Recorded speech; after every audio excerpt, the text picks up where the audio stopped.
A introdução hoje é curta e grossa. Eu vou falar simplesmente do maior filósofo da história da filosofia, Sócrates. Vamos nessa então? Vem comigo!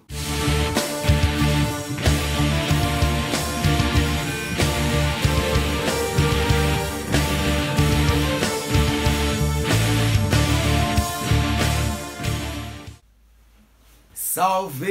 Eu sou o Ibsen e esse é o seu canal Ibsen sobre som e filosofia, e o assunto de hoje é o filósofo Sócrates. Mas antes, vamos à hora do salve!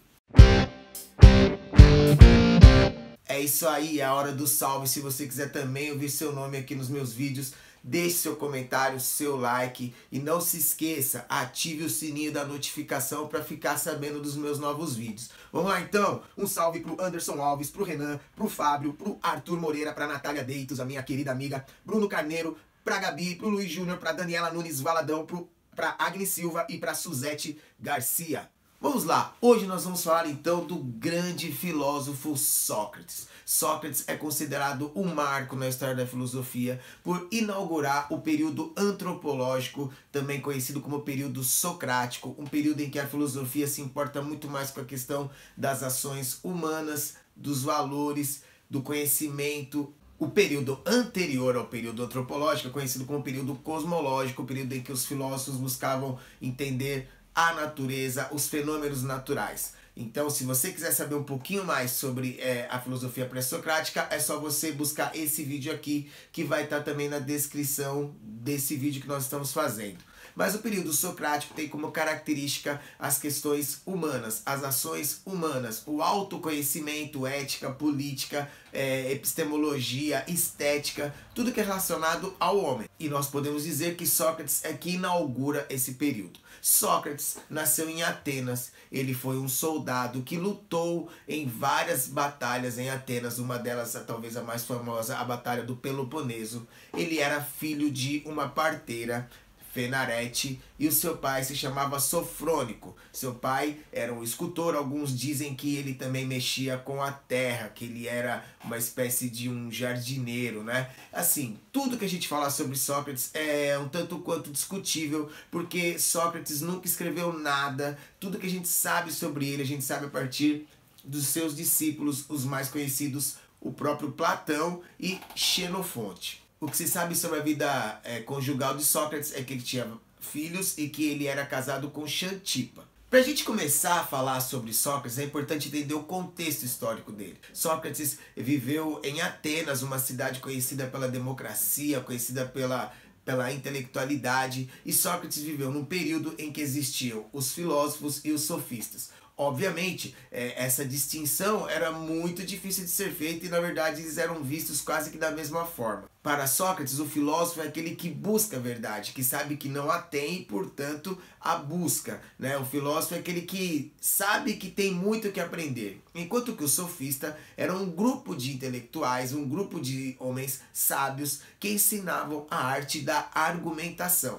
Sócrates acusava os sofistas de relativismo moral. O que é relativismo moral? Ensinar a partir da retórica, da oratória, a defender interesses, sendo esses interesses legítimos ou não. A arte de dialogar. E é importante entender que na Atenas do período socrático, a democracia, a participação política, a oratória eram habilidades importantíssimas para a vida da sociedade. Então os sofistas eram professores que ensinavam a arte da argumentação.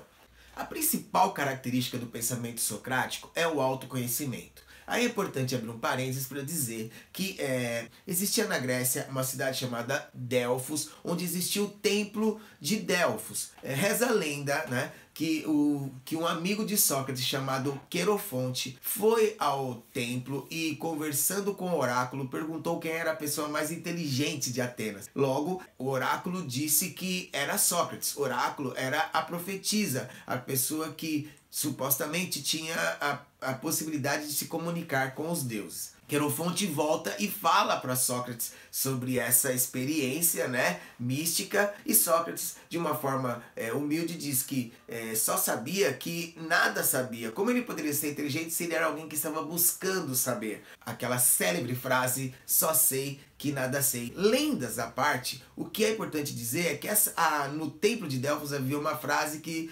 dizia: conhece-te a ti mesmo. A frase que Sócrates atribuiu como inspiração para o seu exercício filosófico. A grande característica, a grande missão da filosofia socrática era levar o homem ao autoconhecimento. No que consiste esse autoconhecimento? Primeiro, a busca do reconhecimento das suas virtudes naturais. O que são as virtudes naturais? São as qualidades com as quais o homem nasce. Segundo, a busca do entendimento dos conceitos que cada um tem. Sócrates chamava a atenção dos seus interlocutores a respeito da dificuldade de estabelecer conceitos verdadeiros sobre as coisas. O que é o bem, o que é o mal, o que é a verdade, o que é a felicidade. Ou seja, Sócrates costumava interpelar os seus interlocutores buscando saber, investigar se eles realmente sabiam os conceitos com os quais eles lidavam e falavam o tempo todo.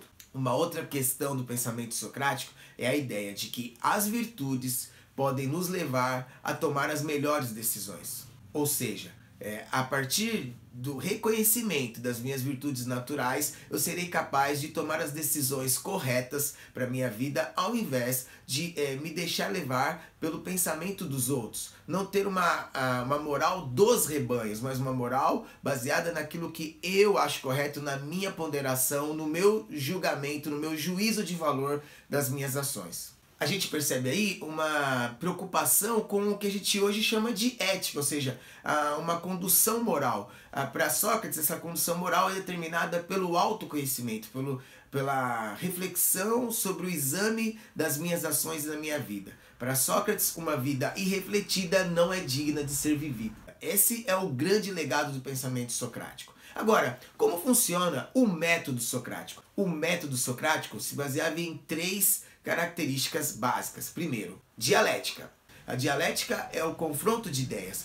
Sócrates gostava de trocar ideia, ia entrando na mente das pessoas, ia demonstrando para elas que elas sabiam muito pouco daquilo que diziam e que as suas ações eram muito pouco refletidas e examinadas. O segundo elemento, a ironia. Sócrates começava a conversar com as pessoas como quem não queria nada, ia interpelando, muitas vezes ia irritando as pessoas, e a partir dessa atitude irônica, ele ia demonstrando que as pessoas sabiam muito pouco sobre aquilo que diziam, né? Então, a ironia, que é o bom humor, na maneira de confrontar, de dizer verdades, era uma característica do pensamento socrático. E por último, a maiêutica. A maiêutica, que significa parto, né? Essa é uma palavra relacionada a parto. É o parto das ideias. Para Sócrates, o papel do filósofo não é impor ideias, mas fazer com que as pessoas consigam retirar de si, né? Manifestar a sua maneira de ver a vida e buscar entender as coisas a partir de um movimento de autoconhecimento. Então é o parto das ideias, é tirar das pessoas as verdades que elas acreditam que tem, mas na busca de uma verdade absoluta. Porque para Sócrates, diferente dos sofistas, a busca deve ser pela verdade e não por verdades.